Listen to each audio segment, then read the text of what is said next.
Glória a Deus. Hoje é sábado, dia 12 de abril. Mais uma célula começando. Para a glória de Deus. Antes de iniciar a palavra, vamos... Deixa eu fechar aqui a janela rapidinho.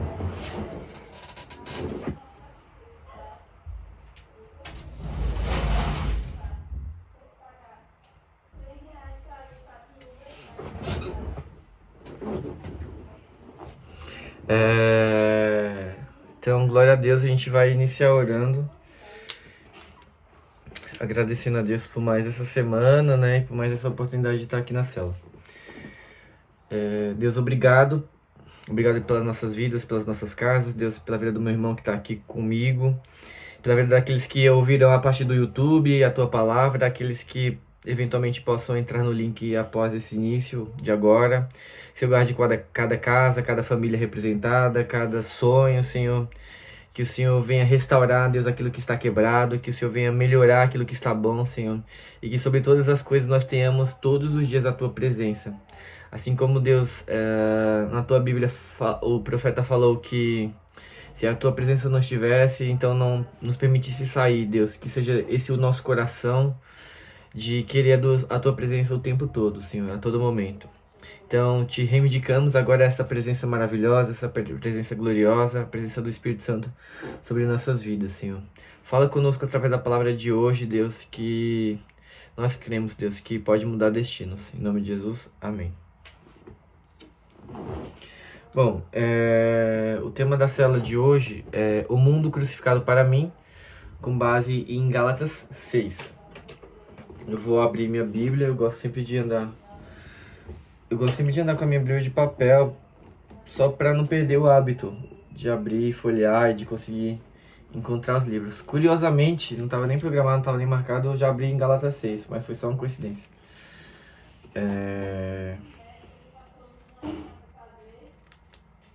Versículo 14 diz assim: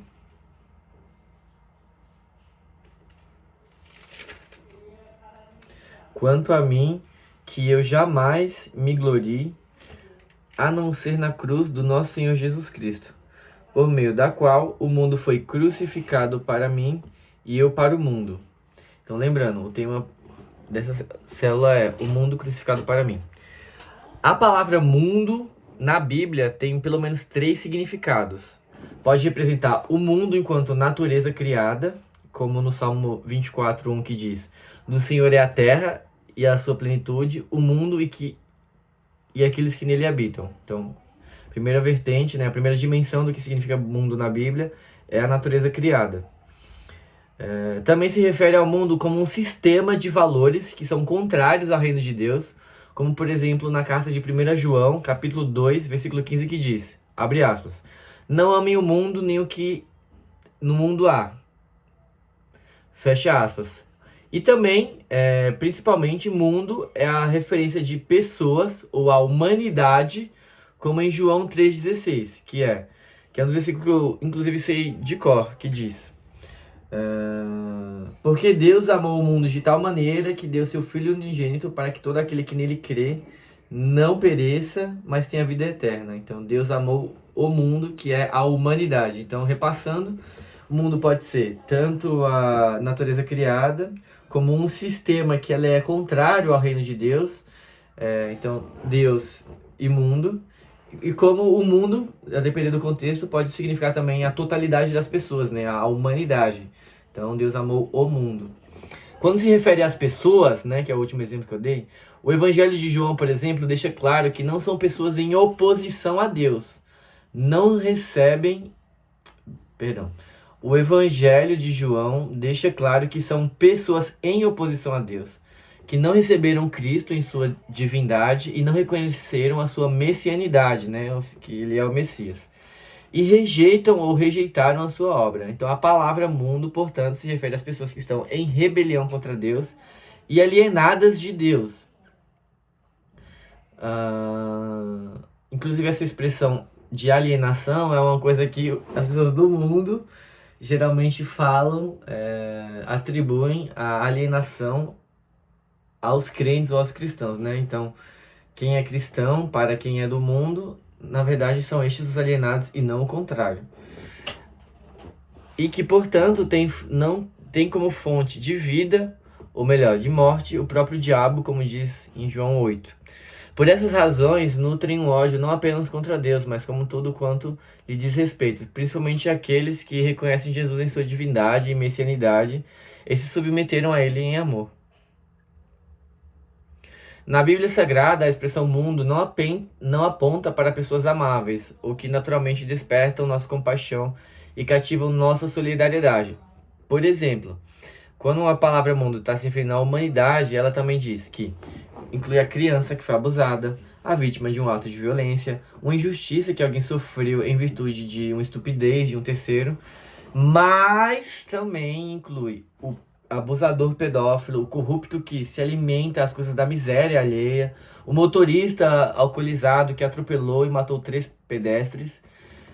Então, quando eu tive contato assim com a palavra de hoje, porque a palavra da célula, ela naturalmente ela é uma palavra evangelística que vai tratar do evangelho de uma forma simples, para todas as pessoas que têm um interesse no assunto possam, de alguma forma, discernir e entender. E ao conhecer a palavra de hoje, né, esse recorte do evangelho, eu concluí que era uma palavra muito chocante. É chocante admitir que o amor de Deus, esse amor que ama o mundo, ele ama uma criança que foi abusada, mas também ama o pedófilo abusador. É difícil para a gente conceber isso, mas a Bíblia é clara que o amor de Deus ele abraça todos aqueles que teríamos razões suficientes para odiar. Pessoas inescrupulosas que nos ferem, usurpam os nossos direitos, nos submetem ao sofrimento em virtude da sua própria maldade, egoísmo e indiferença e tudo quanto é sagrado. Erroneamente acreditamos que essas pessoas ocupam apenas páginas dos jornais, transbordando sua malignidade do alto dos morros e na periferia pobre e nas cidades. Mais facilmente classificamos como pessoas odiáveis o político, o mau caráter, o terrorista fanático, o soldado do crime organizado, ou seja, uma milícia, né? E o bandido que usa farda e trai a honradez dos homens que entregam suas forças policiais. Mas, no caso de Jesus, as pessoas chamadas mundo estavam bem ao seu lado, eram os líderes da sua religião, seus amigos mais íntimos, seus homens de confiança e especialmente muitos que foram abençoados por ele. Anás e Caifás, Judas.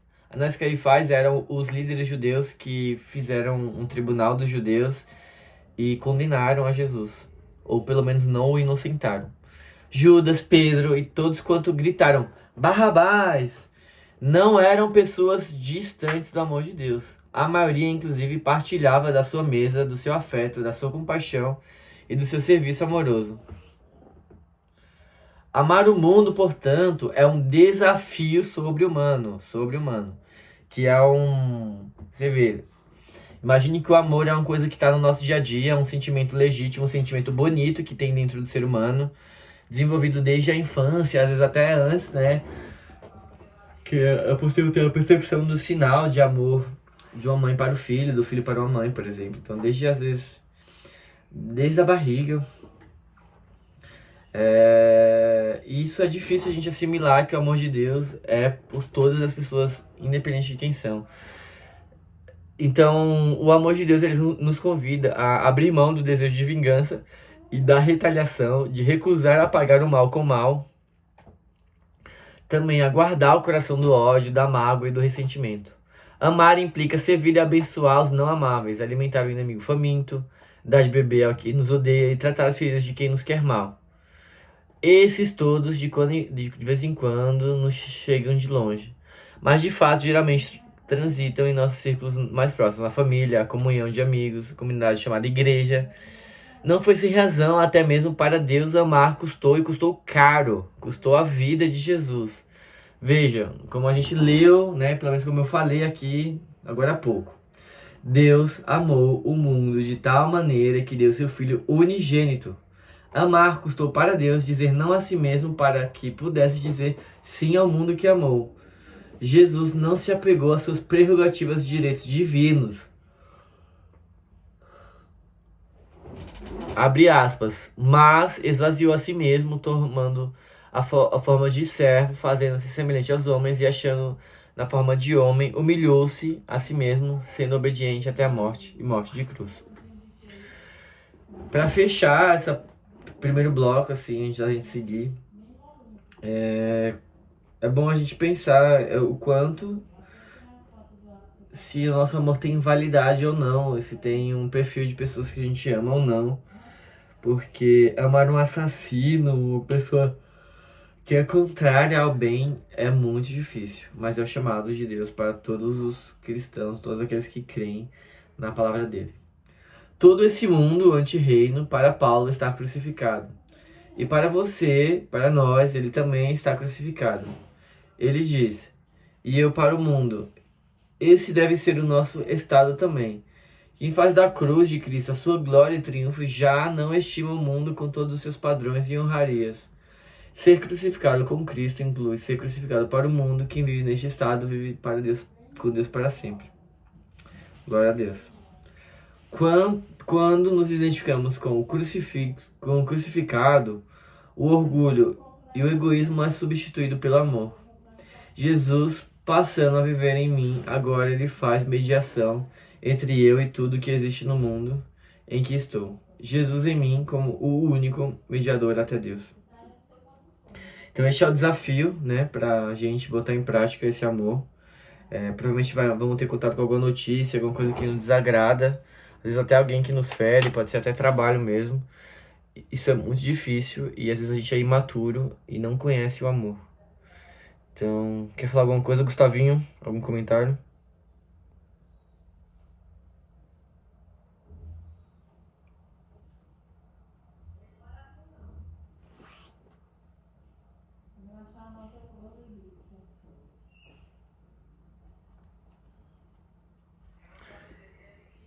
Então, amém. Essa é a palavra da cela de hoje. O desafio está lançado, né? Não existe um desafio maior que Jesus teve que colocar como mandamento, senão a gente não conseguiria fazer, né? Que é o... Você vê, é tão difícil que precisou existir uma... E aí, Tiagão? Tão difícil, O tema, eu vou voltar aqui pra você rapidinho, tá? Só repassar. O tema da cela de hoje é o mundo crucificado para mim. E eu falei aqui agora há pouco que o mundo, a palavra mundo na Bíblia, ela tem 3 contextos diferentes, né? Que é o mundo, que é a natureza criada, como diz no Salmo 24, versículo 1, que é: do Senhor é a terra e a sua plenitude, o mundo e aqueles que nele habitam. Então, a primeira dimensão de mundo é a natureza criada. A segunda dimensão é tudo que é contrário ao reino de Deus. Então, tem uma passagem, né, na primeira carta de João que diz, abre aspas, não amem o mundo, nem o que no mundo há, fecha aspas. Então, é uma segunda dimensão, é tudo que é contrário ao reino de Deus, a Bíblia também chama de mundo. Então, aquele conflito entre Deus e o reino dele e o mundo. E a terceira interpretação, né, a partir do contexto em que a palavra mundo existe na Bíblia, é toda a humanidade. Então, todas as pessoas que existem, a depender do contexto, que a gente vai ler agora, que é João 3,16, mundo significa toda a humanidade, todo mundo, todas as pessoas que existem, existiram ou vão passar a existir. Mundo, para a Bíblia, também tem esse significado. E aí, a passagem mais chocante, talvez, é dos Evangelhos, onde João, no capítulo 3, versículo 16, ele diz: porque Deus amou o mundo de tal maneira que deu seu Filho unigênito para que todo aquele que nele crê não pereça, mas tenha a vida eterna. Isso é chocante, por quê? Porque a gente sabe que o amor de Deus, ele abraça e ama e corresponde, tem esse caráter de resgate de uma criança que foi abusada, de uma família que perdeu um ente querido, de uma pessoa que eventualmente sofreu um acidente, precisa de um auxílio, um socorro. Ou nós, né, pessoas normais, que não tem nada demais na nossa vida, Deus também nos ama, mas a parte chocante não é essa. A parte chocante é que Deus também ama o abusador, o pedófilo, o assassino, o traficante, na mesma proporção de que ama nós, pessoas normais. E esse é um fato assim difícil de assimilar, de como o amor de Deus assim ele é grande. Então, da mesma forma que nos alcança, né, todos os dias, e nos alcançou de alguma forma, que nos reúne aqui nesse momento, também ama essas pessoas que são contrárias ao reino dele e que causam em nós uma certa repugnância, uma certa repulsa. E o amor de Deus, como a gente viu agora que eu acabei de citar, João 3,16, ele custou tudo para Deus. Porque o amor, no caso dessa expressão que foi a de Deus para com a humanidade, custou basicamente tudo que ele tinha, né? Que é o próprio Filho Jesus, que morreu em favor da humanidade, né? Por isso que João 3 diz, né? O Filho unigênito. Então Deus não deu o primogênito ou o mais novo ou aquilo que lhe sobrava, enquanto condição ou quanto possibilidade, mas ele deu o Filho unigênito, que é o Filho único. Então deu tudo que ele tinha por amor à humanidade. Basicamente esse foi o primeiro bloco, né? E aí, para fechar, um olhar a partir da cruz. Todo este mundo anti-reino, para o apóstolo Paulo, está crucificado. E para você e para mim, ele também está crucificado? O mundo, então, aqui, né, a pergunta é enquanto oposição ao reino de Deus.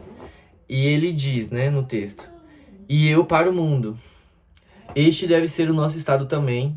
Quem faz da cruz de Cristo a sua própria glória e triunfo, já não estima o mundo com todos os seus padrões e honrarias. Que é uma coisa assim comum e é normal a todas as pessoas querer se adaptar a um padrão. Mas o padrão de Deus ele é completamente outro. E ser crucificado com Cristo inclui ser crucificado para o mundo. Quem vive nesse estado vive sim para Deus. É curioso porque eu entendo, depois que eu me converti, eu passei a entender porque que antes, né, quando eu não era convertido e tal, porque que era muito comum ouvir pessoas atribuindo uma tal de lavagem cerebral aos crentes, né? Aí o que eu penso, olhando esse comentário, como se eu não fosse cristão. Então, provavelmente está vinculado a um padrão de comportamento, ou que aí, tipo assim, não se mistura em determinadas situações, ou não faz parte, ou não é conivente com algum tipo de situação ou discurso. Essa seria uma primeira vertente. Outra que eu penso que pode causar também esse tipo de comentário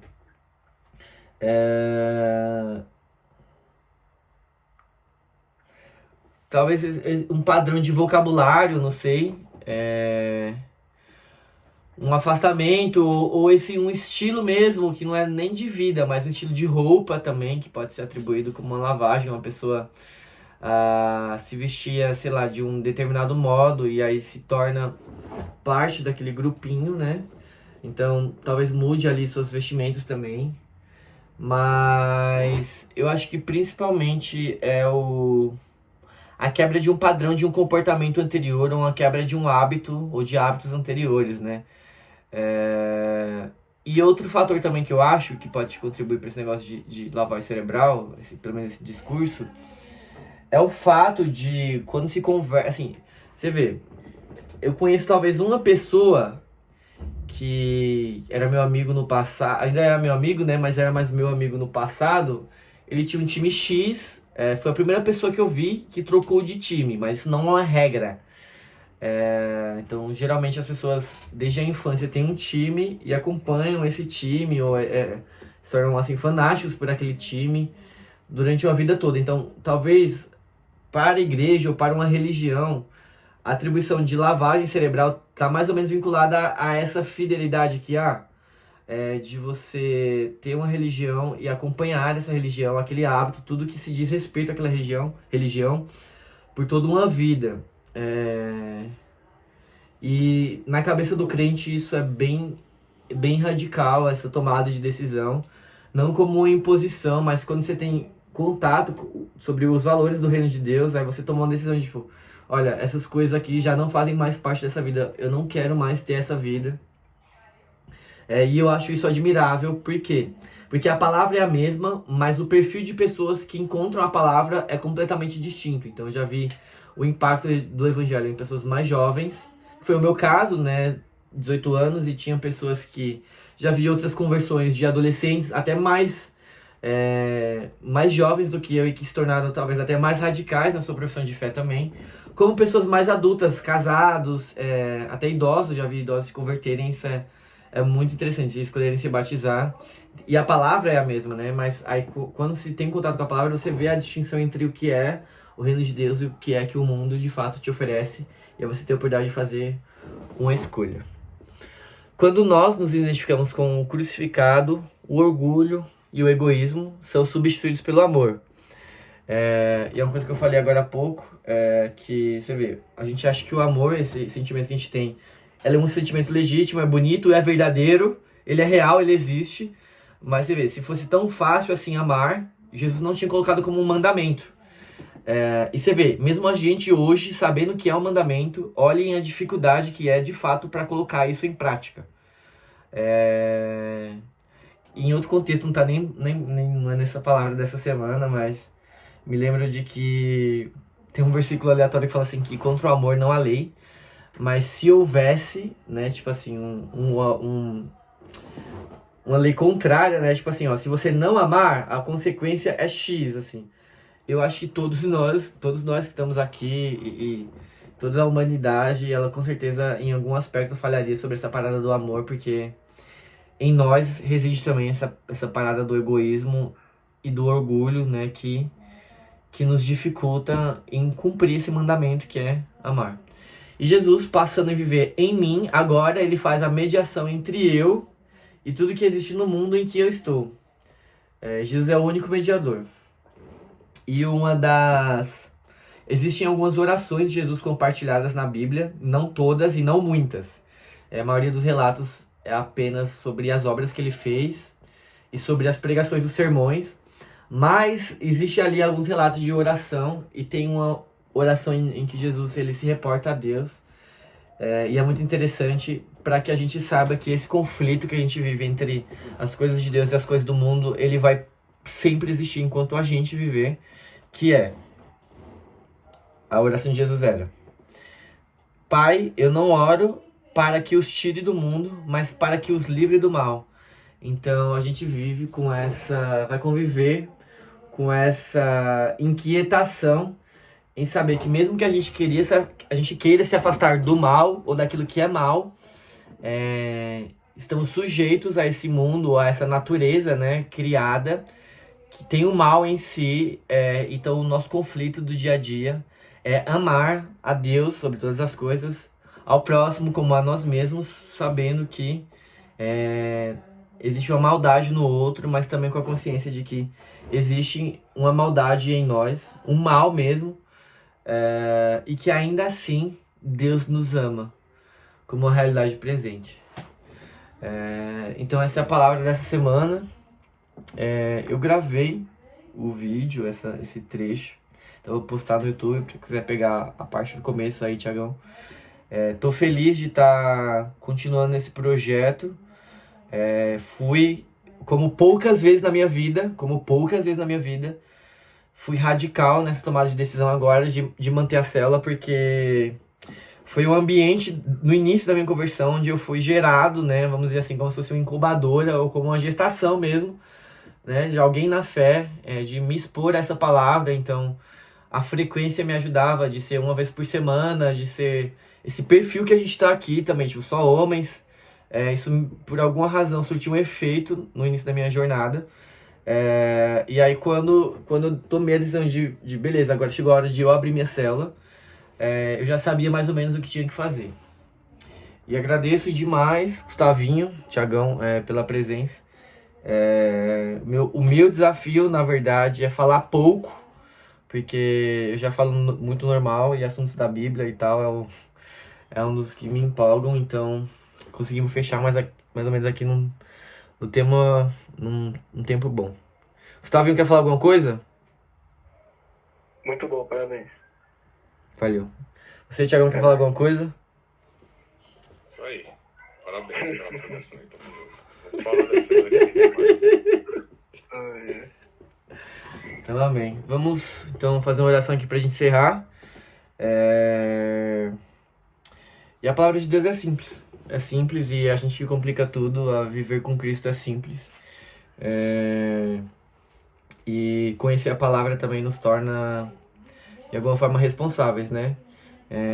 Que o convite da Bíblia não é ser só ouvinte, mas praticante. Então esse é o desafio diário de uma palavra que é real e verdadeira, e a gente só conhece a verdade dessa palavra quando a gente vive ela. Senão vai ser só um discurso como qualquer outro, um livro ali pra você deixar na sua cabeceira e já era. Não gosto de ficar classificando Jesus como orador, mas se fosse, né, talvez até existisse poetas ou literatos até mais competentes, vamos dizer assim, mas o propósito dele não era nem impressionar com um discurso, muito embora fosse, bom, são 2000 anos que se passaram, né, essa palavra se prega todo dia, mas não só a impressão, né, impressão de impressionante seu discurso, mas se não fosse verdade, essas palavras elas não subsistiriam de nenhuma forma. Eu acho que nós, com o nosso senso racional e crítico, já teríamos descartado ela enquanto possibilidade de vida, mas não é o que se revela todo dia quando você tem contato com a Bíblia, assim, você vê um sentido naquela palavra, no texto em si, e quando você coloca aquilo em prática, de fato, a nossa vida, ela começa a mudar. Amém? Senhor, obrigado por mais essa célula, por mais esse sábado, pela vida do Thiagão, do meu irmão. Obrigado, Deus, porque poderíamos estar em outros lugares, poderíamos ter escolhido outro caminho ou tomado outra decisão, mas dentro de nós esse desejo, esse anseio pela Tua palavra. Então que ela sirva como um alimento para nós, alimentando o nosso espírito e nos fortalecendo enquanto pessoas. Que seja, Deus, também como uma semente, que venha frutificar dentro de nós e dar frutos. Que não sejam frutos, Deus, para serem exibidos como fazem os hipócritas, que por fora são uma coisa e por dentro são outra, que seja uma palavra verdadeira. Nos ajuda na nossa dificuldade de amar, porque o discurso ele é bonito, Senhor, mas na prática nós temos essa dificuldade, então nós reconhecemos a nossa debilidade aqui diante de Ti e diante uns dos outros, a nossa dificuldade de realmente cumprir essa palavra, mas nós cremos que é possível, sim, e é algo desejável para nós e para os outros, e que a partir do amor e da transformação da Tua palavra, cremos que o mundo ele se torna cada vez melhor e o Teu reino se expande de alguma forma, Senhor.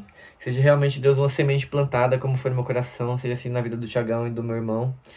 Em nome de Jesus, assim, te agradecemos. Apresentamos, Deus, também o final de semana em Tuas mãos. Que o Senhor cuide de cada detalhe, cada minuto, cada atividade que formos fazer. E que a próxima semana seja uma semana de bênção nas nossas vidas, no nosso trabalho, na nossa família, na nossa casa, Senhor. Assim nos rendemos a Tua palavra. Em nome de Jesus oramos. Amém. É isso, meus queridos. Rapidinho, pra mim é um desafio também. Nos vemos sabadão. Sabadão, hein, Thiagão? 17 horas. Feriado de Páscoa. Tá bom, vai ser que horas no sábado? Mesmo horário, 17 horas. Então tá bom, tinha atendido às 7 da noite, às 19, mas Não, tá bom, não às vai 17 mudar demorou. não. Valeu, Gustavinho. Valeu, rapaziada, nóis. até mais. Falou. Valeu.